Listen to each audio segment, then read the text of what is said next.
Amira! Grabe, ibang-iba ka na! Mwah! Hindi ho ako si Amira. Alam ko, paharang-harang ka kasi dyan eh, kaya bineso rin kita. Venus! Amira! Kamusta ka na? Eto, palaban pa rin sa life. Naalala mo nung nag-work ka sa salon de magig ako. Bilang all-around assistant, ikaw ang aalalay sa ating mga stylist. Taga-abot ng mga gamit, taga-walis ng mga buhok, taga-shampoo, taga-blow dry. Kaya?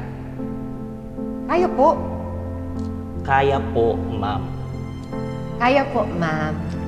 Oo nga eh. Alam mo yung first day ko, naging last day ko din.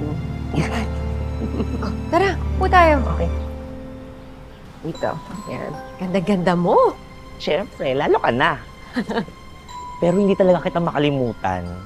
Kasi grabe yung pagsisisi ko nung tinanggal kita. Sobra kasi yung pamimilit nung malditang si Portia Terra na yan eh.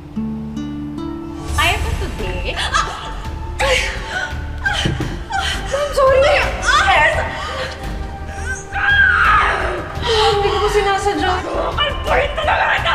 Ano nangyari? Ano nangyari? Hey!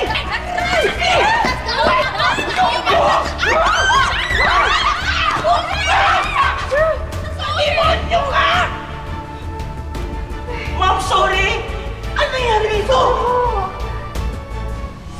Pero, in a way, makakabawi rin ako sa'yo.